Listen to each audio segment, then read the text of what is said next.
Hi everyone, and welcome to the Kevin Campbell Show with me, Kev Campbell. And me, Lee Judges. Just before we start, Kev, it's Kevin's birthday tomorrow, so the big Hawaii 5-0 one tomorrow. Hawaii 5-0, yeah, it is Hawaii 5-0. So happy birthday for tomorrow, Kevin. Thank you very much. Thank you very much, and thanks everybody for who's going to leave comments, etc. I really appreciate that.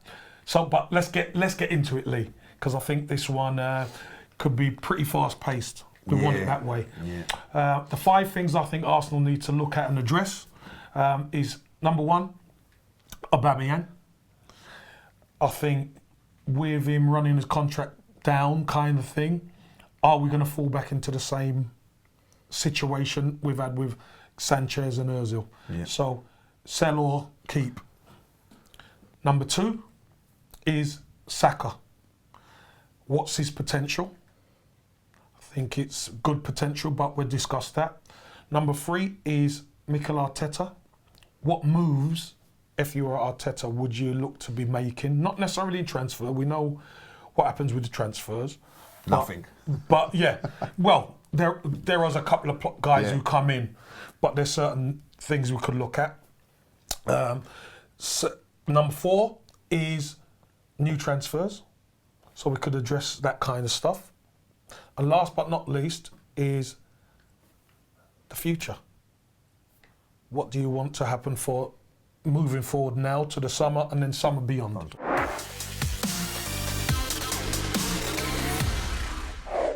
Let's look at Aubameyang. I personally think without him we would have been even in a worse position. But he is our player. But it comes to the point where obviously there's a contract. There's 18 months left on his contract. Yeah. The club have said they wouldn't get into the same position like they were with Sanchez and Ozil. But here we are. Now, I think we're going to deal with Lacazette probably when we speak about Arteta on number 3. What would you do, Lee, or what's your thoughts? I think it's a tough one. You know, I'm a big fan of his. We all like him. We score. I think we're too reliant on him, if I'll be honest. I think that was shown in yesterday's game. You know, obviously he had to come straight back. I don't think anybody would argue with that, like, you know. But if he's not going to sign a contract, Kev, we cannot afford him to go down and go into that. Oh, is he going to stay? And then when the last year we're not going to get the commitment like we did with Sanchez. You know, Sanchez was sensational for 3 years. As soon as he went into his last year of contract, it all fell apart. Yeah. I don't think we can afford to do that. If it was me, I'd put the contracts on the table now and say, are you going to sign it? And if he says no, then we have to sell, like, you know. What's your thoughts of it? My thoughts are exactly what you just said. I think Arsenal can't afford to be in a difficult situation, sticky situation, having a player running his contract down anymore. I think it's got to be put on the table to Aubameyang. And I'm sure if they're in their right mind, they've been negotiating. Right. So it's going to come to the summer. Is that what you feel? It's going to come to a head in the summer, because if Aubameyang isn't going to sign, they're going to have to sell him. They're going to have to get something for him in order to replace him. I think that's the key. Can't afford to lose his goals, but a different solution probably has to come about. And this is where, again, a lot of the trust in Arteta is going to come into play. Can I ask a question? And if that is the case scenario that we're going to sell him, right? And what you've dead right is what we're going to bring in. What if Arsenal are not going to bring nothing in?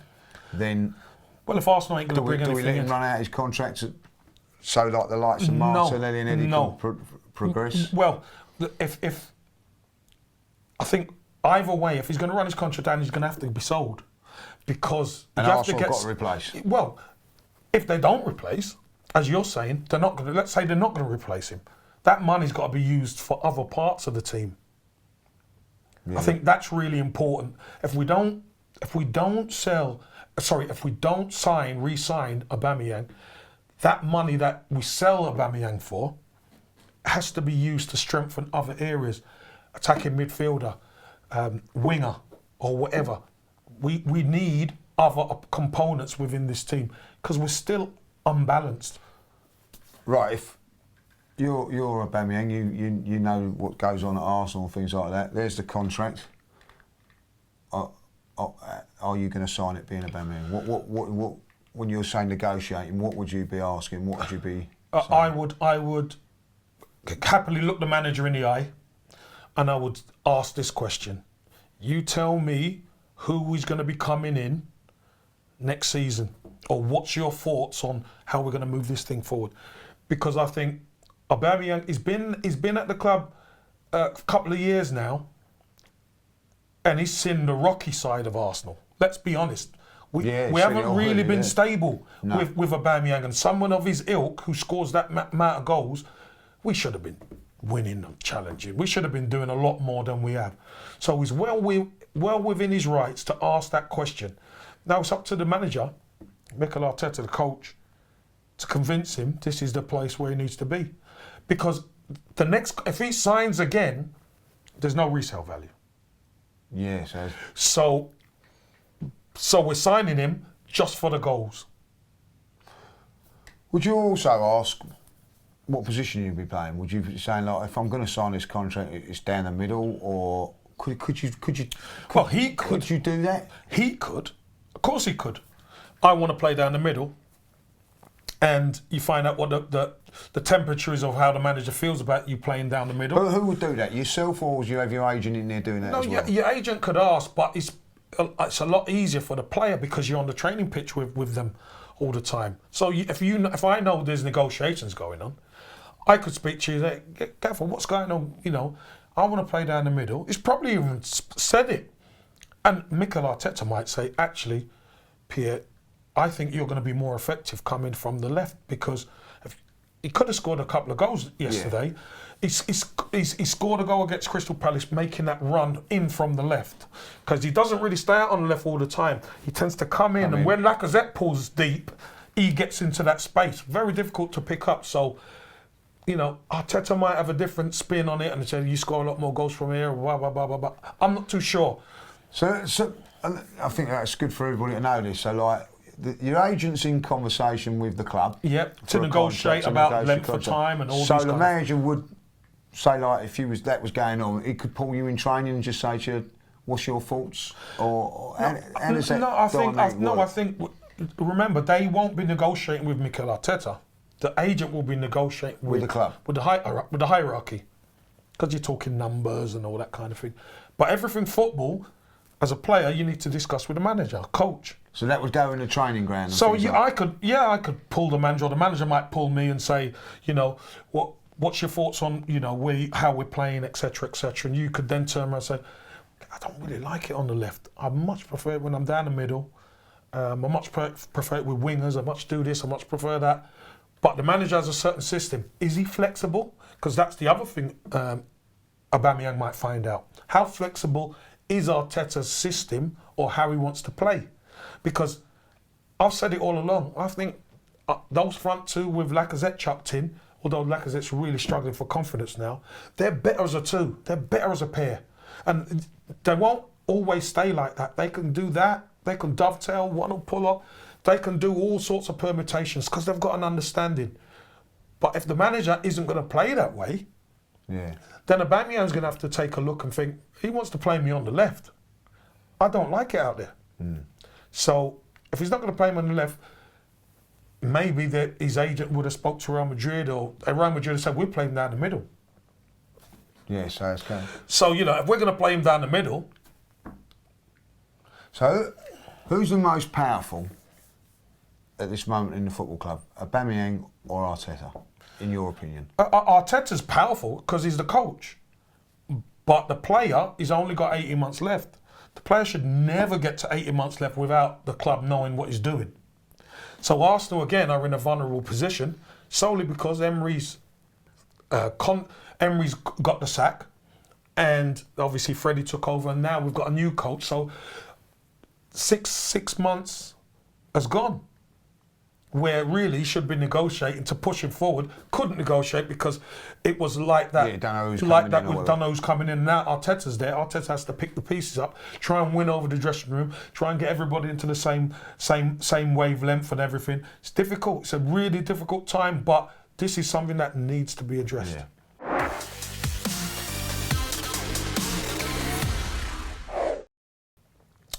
Lee, SAKA. I look at this kid and he's 18 years old and I see a player. Yeah. I really see a player. What's your thoughts on SAKA? Yeah, same. SAKA.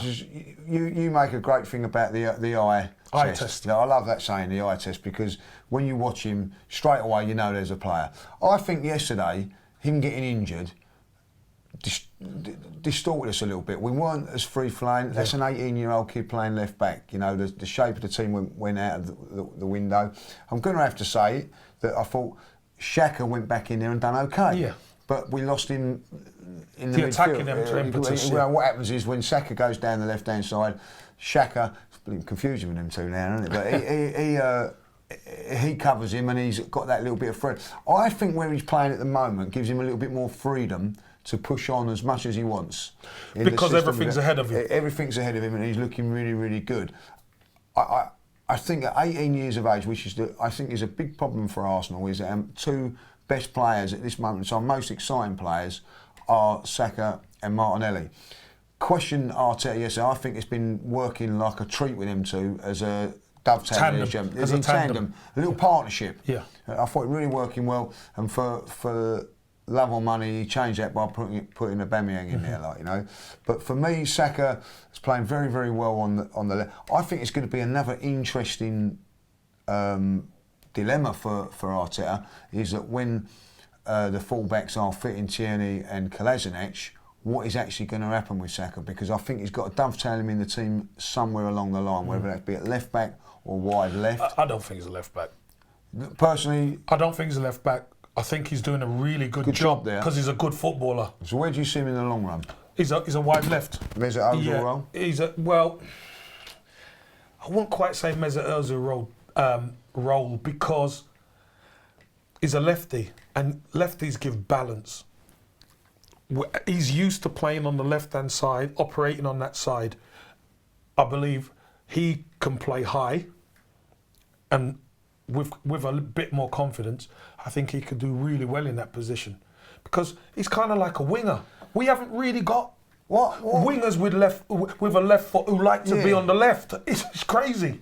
Why is it with left-footed players that they always seem to be even any sort of level, isn't it? Like, you know, left back, wide left. Why can't they play central midfield or? No, I'm not saying that they can't. It seems to be. I'm not saying they can't, but it seems to be like, if you're a left foot, you're going to be a left back or a wide left back. I think there's something that's happening. Yeah, I think because, Lee, there's such a lack of quality left foots. And with a left foot, it gives your team balance. Yeah, so straight away. So straight away, you know, you're left-footed. You can operate on the left because that balance of the team. If you've got a right footer out there, you tend to be more right-sided. You know what I mean? You tend to be more right-sided. So having a left footer playing in the centre of the pitch is fantastic if you could get one who's really good at it. Yeah. But what tends to happen is in teams, who's a lefty, right? They then just to add balance. Going back into the old days, Liam Brady had a fantastic left foot, but you wouldn't put him left back, would you? No, you wouldn't, because he was so good. Because he was so good in the centre of the pitch. So what I'm saying is, SAKA, he's got that potential. I don't say he's going to be a Liam Brady. I think that's too much to say, but I see traits of this young kid because he excites you, doesn't he? Do you know what I'm saying? I know his ability. You're going on his ability, right? And you see his ability, and he's one so young, and he makes things look easy at times. Yeah. You know, and so you could see, and he's comfortable coming inside. I think he's just comfortable anyway. He's comfortable coming inside and receiving balls on the inside, but to actually start there, I don't know. I'd have to see him in a central midfield role. But I just think he gives you so much more balance from wide that's his position. Okay. I really do.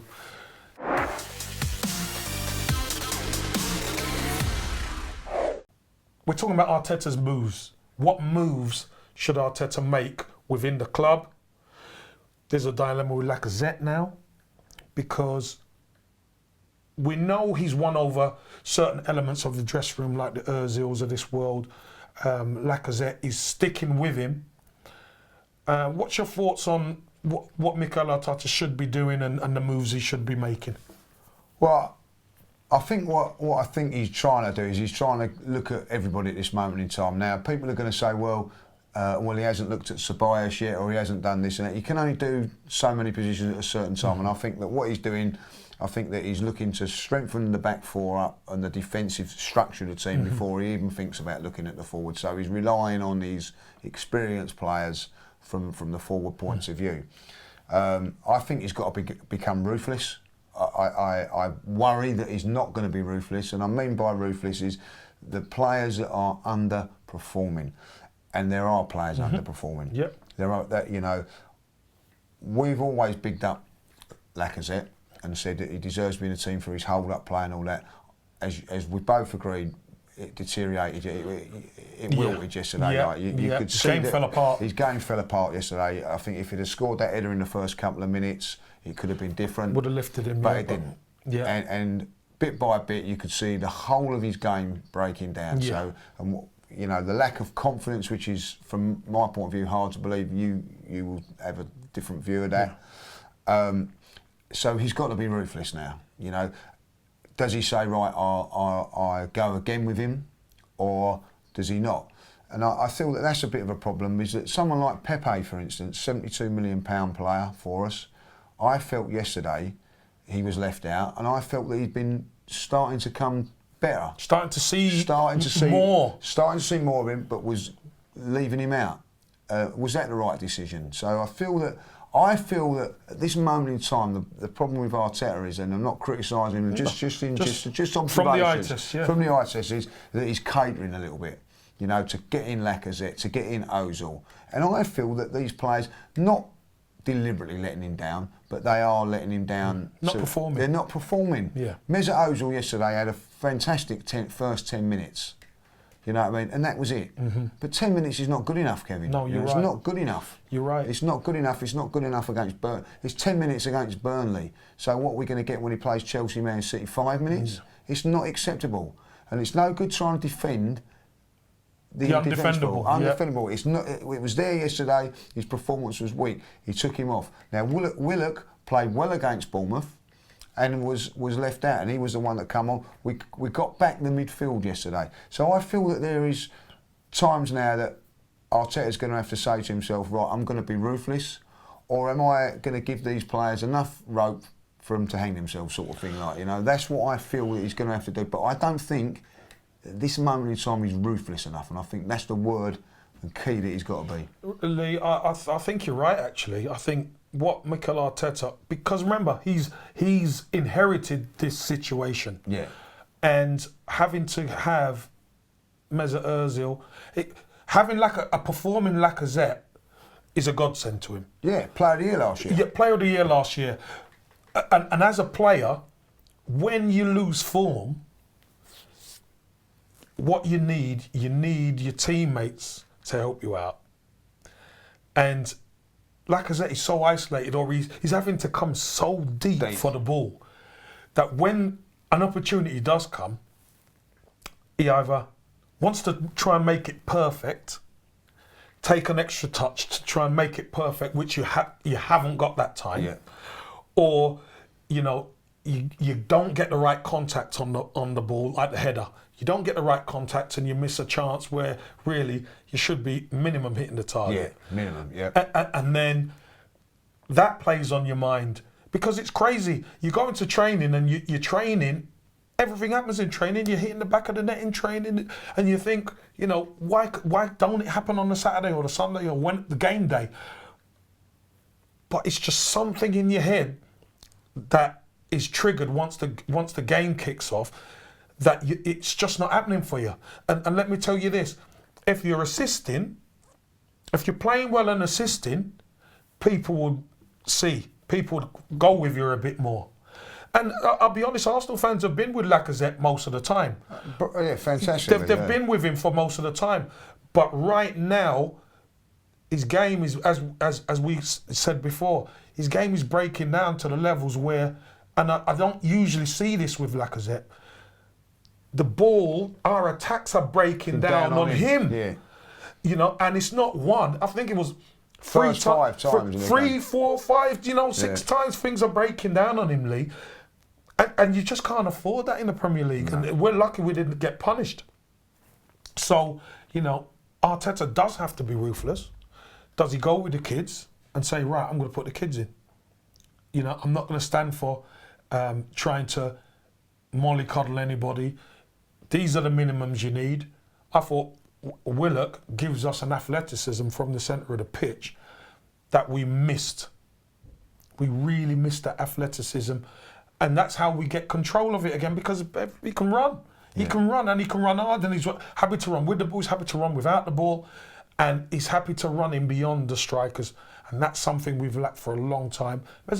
He used to do it quite a bit. He used to do it when he was with Sanchez, but unfortunately now I don't think he's got that dynamism in him anymore. No. And I think Arteta is going to have to be very, very ruthless moving forward. Yeah, and I also think that, you know, we said about Willock there. I look at the Ceballos one. What's all this going? You know, he's not getting an opportunity. You know, if he's not going to get an opportunity, why keep him on the wage bill? Well, these are questions that I think that Arteta has got to address, look at in the midfield. I feel at the moment the midfield structure wasn't right. Still in balance. Still in balance. You know it's still in balance. But Lee, even a more difficult one. Where was Torreira? I had a little bit where was Torreira? I look at the. I might be wrong here.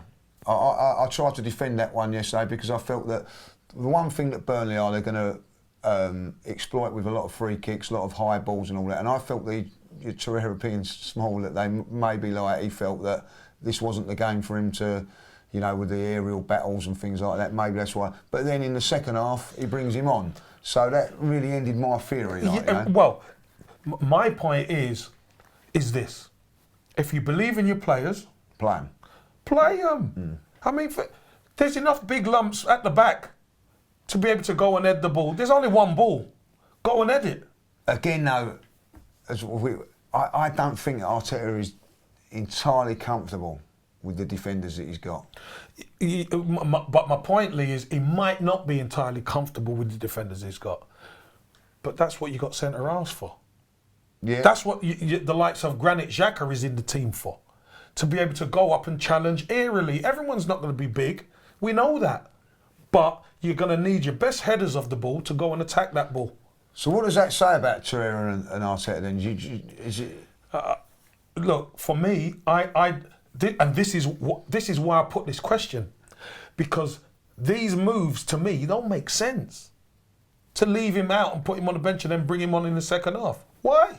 Because it's going to be more pressure second half with them putting balls in the box. Yeah, so that's what I'm saying. My theory went out the way. I tried to defend it. You know, why did you bring on Willock instead of Torreira if that's the way you? If that's the way you want to go, I get that. You know what I mean. So these are the things. I think again. You know what I mean. Listen, I'm not criticising Arteta here, and the fans in the ground weren't yesterday, but they're questioning it. No, and I you think can question. You're allowed to question. And I think that's dead right. And a lot of people saying that, you know, he's making mistakes now. Let him make the mistakes now. Learn from the mistakes now going into next season. There are people now and fans saying, well, hold on a minute, this is Arsenal Football Club. He shouldn't be learning on the job. So the pressure will build on Arteta at some stage if he doesn't start getting results, Kevin. That's what I fear. 100%. I mean, it's a worst start in, over 100 years. And that ain't all down to Arteta, by the way. No, that's not down to Arteta. But when you keep drawing games and you don't win games and you look at the league table, that's what gets fans a little bit irate, doesn't it? You know, you look at the league table and we haven't won again, and how many times you won since Arteta took over? What is it? Once. Once or twice? One game he's won. He's got, out of the 3 managers so far this season, I see this stat this morning. Well, he's won a cup game as well, hasn't he? He's won a cup game. He's won a cup game. So 2 games. He's won 2 games. 2 games. So we'll say 2 games that Emery's got the best win percentage, then Lundberg, then Arteta. But out of all 3, I do see improvements and a better shape and structure. Yeah. Under Arteta, you know what I mean? So even though they haven't got the results, I've seen improvements. I know it weren't great yesterday, you know, but as you said, you're entitled to have one bad game every now and then. And you know something, Lee? Here's the question about them. I wanted to chuck this in at the end, so thanks for setting it up for me. Was the Burnley game yesterday a game old Arsenal would have lost? Yeah, I think, you know, listen, we was, I don't know how the people were watching it at home or whatever, but in the ground we was all thinking they're going to nick one in a minute, they're going to nick one. So you have to look at the positive from that. They didn't nick one. Yeah. There was some very, very good defending went there from crosses. I thought Mustafi very well. Done very, very well yesterday. David Luiz with a couple of last-ditch headers and things like that. Stuff, yeah. You know, and when they're bombing it on, you think they're going, we got lucky when they hit the bar. Of course. There's still those little mistakes and still that thing where they're leaving players free in the box, you know what I mean, criminal, but they got away with it. You know, so from that point of view, I think you're dead right. I think we would have lost that game, you know what I mean, and probably at the end of it, you're walking away thinking, that's all right, like, you know. A clean sheet. We've got a clean positive, sheet. You know, and you're thinking it's great, and then of course, like, then down the road go and win yesterday, and that's the thing that then irritates a lot more. Well, we've drawn and they've won. Yeah. So there was a little bit more, you know, irritation in the result. Yeah. It would have been acceptable if they'd have lost. We'd have said, we took a point and move on. Yeah. But because it didn't go that way, and you know, and there are fans now saying that they're fed up with worrying about other teams instead of our own, you know. So that's fair. You know, that's what was happening, I think, really. Yeah, that's fair.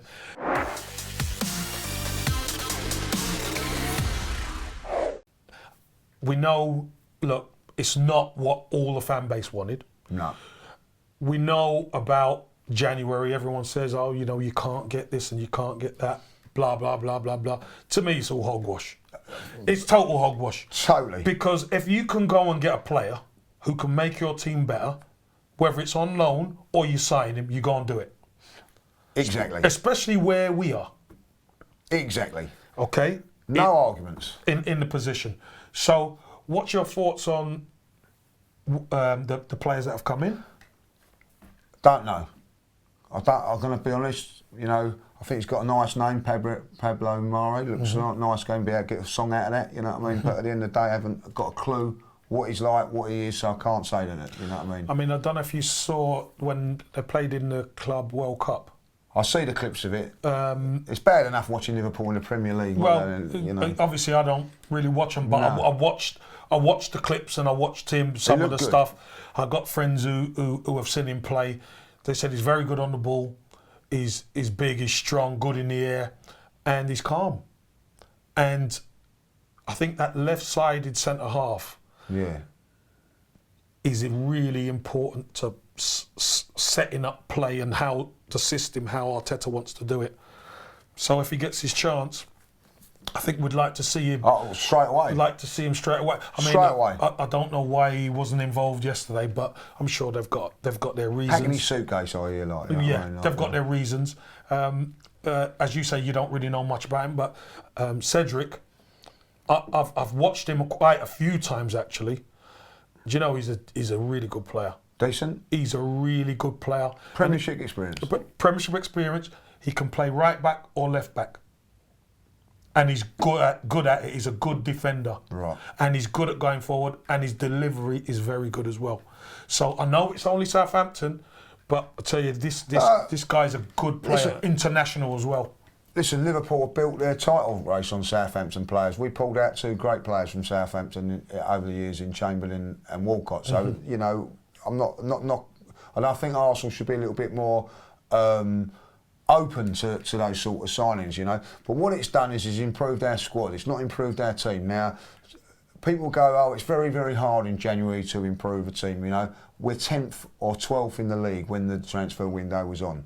Manchester United are 6th, and they've gone out and spent £70 million and improving on a player who went straight into their team. Yep. You know what I mean? 6th in the league, challenging for the title, top 4, sorry. Tottenham, the same. Bought in a player yesterday like... paid dividends, Paid dividends. They're challenging, they're higher than us, but they do it. But Arsenal, can't do it. We can't find no one. But we're further down the line. We bring in 2. One's not fit, and one we don't know where he is at this moment in time. Apparently, like, you know, I don't know if he's lost or whatever, but he's not. He wasn't hot at the game yesterday, and he wasn't in the team. You know, so why can other teams do this and get players in their team straight away, and we can't?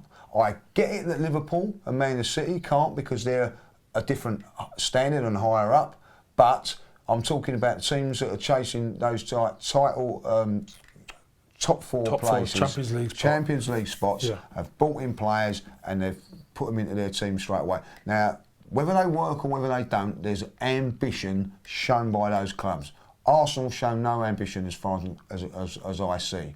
Now, we're all sitting here and the words you've said and what your mate's brilliant. I'm hoping that see him. If he's that good, he comes in against Newcastle and plays. Definitely. That's how it is. Will he or will he not? That's the big question. Down to the manager. Down to the manager. And you know what? Again, the team draw, keep a clean sheet, etc. But we know the balance ain't right. We know the balance ain't right. And he's got some tough decisions to make. He has. Definitely, because, you know, listen, David Luiz, since ARTETA come in, has proven me wrong. I think he's been, again, I thought he was good yesterday. He was good yesterday. Mustafi, man of the match. When have we ever said that before? Yeah, like, true, you know it's true. It's true. He's man of the match, ladies and gentlemen, man of the match. You know what I mean? Unbelievable. But good and credit to him, you know. Yep. Marvellous recovery from injury, by the way. You know, the last time I saw him, he was on a stretcher off at Bournemouth. 5 days later, he's making the team. So that tells me a little bit about his personality as well. And his commitment. His commitment. He's not going to hide. He probably feels that he's playing well and he wants to get back. And I thought he done okay. But at the end of the day, if you want to get to the promised land, those 2 central defenders are not going to win you the league, and they're not going to get you in top 4. They're going to get you where we are. Yep, and that's why we're there. So we've got to be, as I said, Arteta, got to be ruthless. So Mari has to play. Yeah, he has to play, and whatever permutation. That's it. We got to see him because look, he's only got 6 months. He's got 6 months to prove himself, but I'm sure he'll get game time.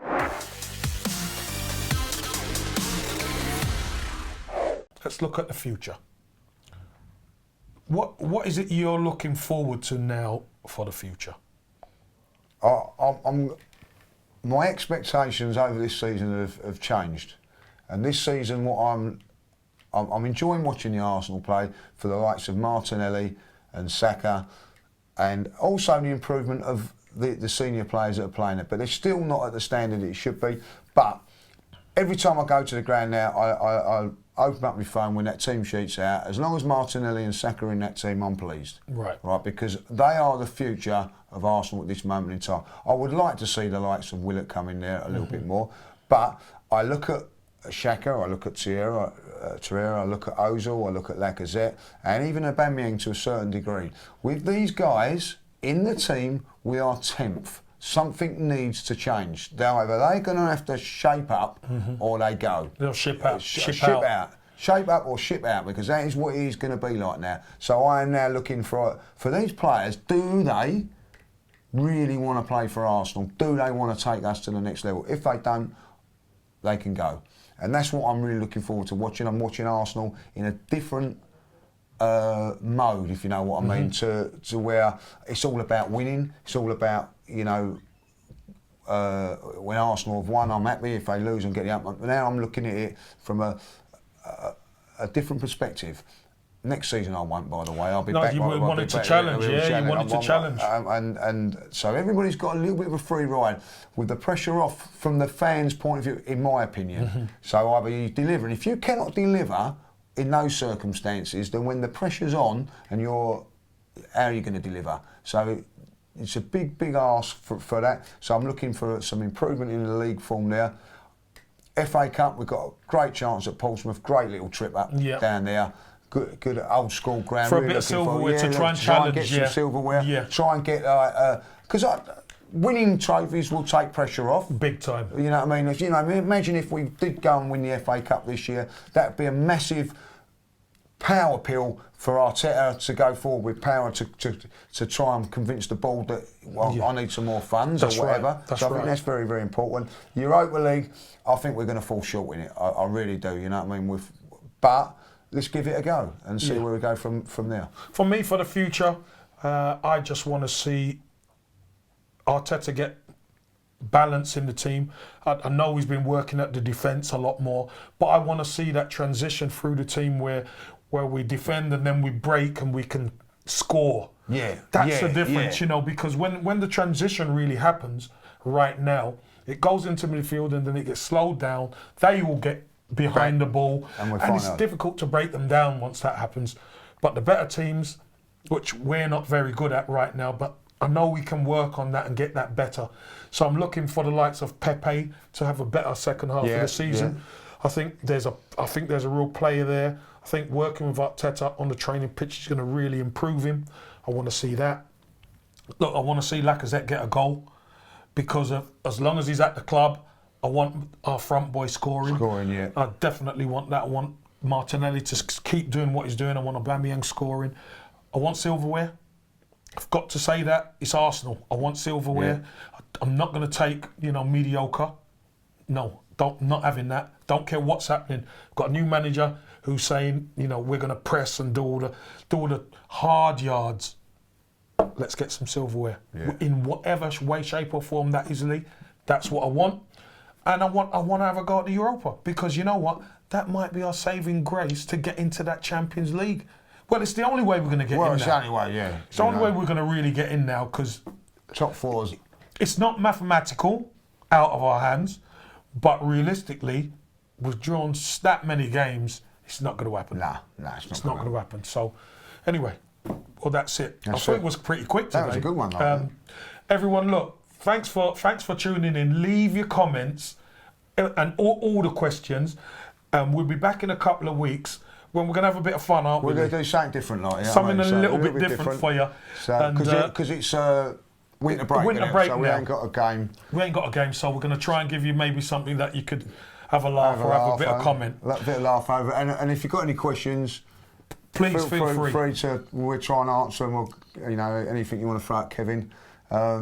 Or you, Lee. What are you talking about? It don't have to be Arsenal related. If you want to, it could be anything. It could be anything. We're kind of a general, preferably all about Arsenal. But if it's general, it's general. So we will see you again in a fortnight's time.